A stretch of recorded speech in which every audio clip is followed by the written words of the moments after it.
I can't believe Green Lawn has its own pandas, Ruth Rose said. She held up her dad's camcorder.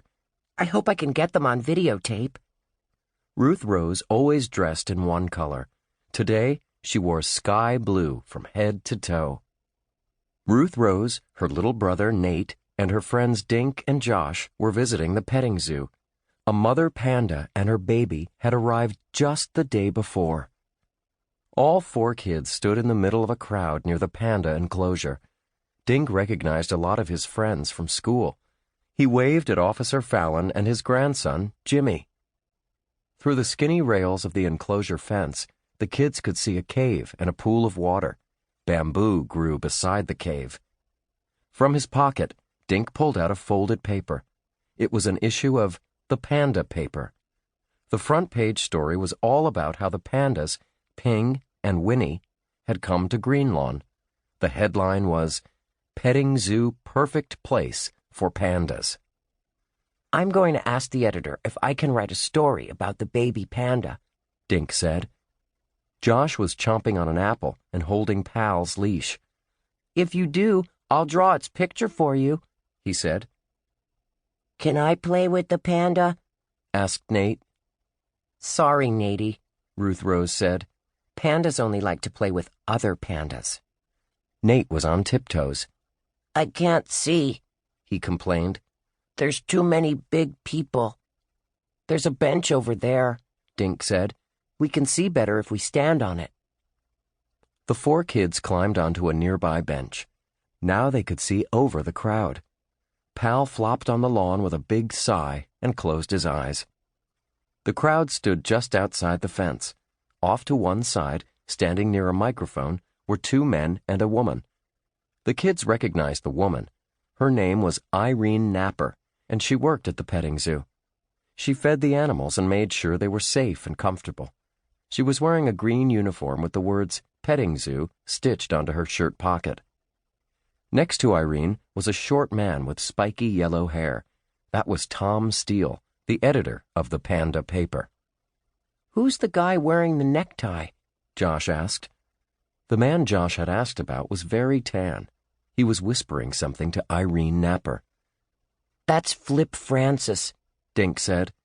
He showed Josh a picture in the Panda paper. His grandmother gave the money to Greenlawn to build this park. Just then, Flip Francis spoke into the microphone. Can you all hear me? He asked. Ruth Rose turned on the camcorder and aimed it toward the microphone. Hi, everyone. I'm Flip Francis, he said. As many of you know, it was my grandmother, Winifred Francis, who made Panda Park possible. Granny Win would be happy that you all came to meet little Winnie, and I'm pleased that her money went to such a good cause.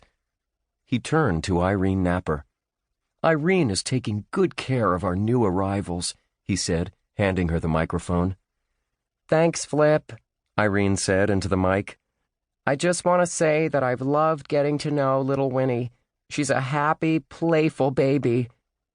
Irene passed the mic to Tom Steele. Hello, everyone, the editor said. As you know, the Panda paper has a very small staff. Me! I could use some help. I'd love to print your stories, poems, or pictures about pandas. Tom Steele grinned. But I can't pay you anything. Everyone in the crowd laughed. Just then, a black and white face appeared inside the cave's entrance. The crowd quieted. Slowly, the mother panda moved into the sunlight. Her head swiveled around and she lifted her nose into the air. Suddenly, she charged the fence and threw her body against the metal rails. Tom Steele, Irene Napper, and Flip Francis leaped back. People at the front of the crowd jumped back, too. What's wrong with her? Ruth Rose asked, catching it all on videotape. Ping stared through the bars of the fence. After a minute, she waddled back into her cave. A man in a green uniform hurried over to Irene Napper. Irene handed him her keys, and the man unlocked the fence gate. Carefully, he crossed over to the cave, knelt down, and looked inside. Then he reached in and pulled something out. To Dink, it looked like a round alarm clock. A A small piece of paper was tied around it with a string. The man relocked the gate and handed the object to Irene. She removed the paper and silently read what was written on it. "This is so weird," Josh whispered. "What's going on?" Irene stepped back to the microphone. Dink noticed her hand was shaking. "This is a ransom note," Irene told the crowd. "Winnie has been kidnapped."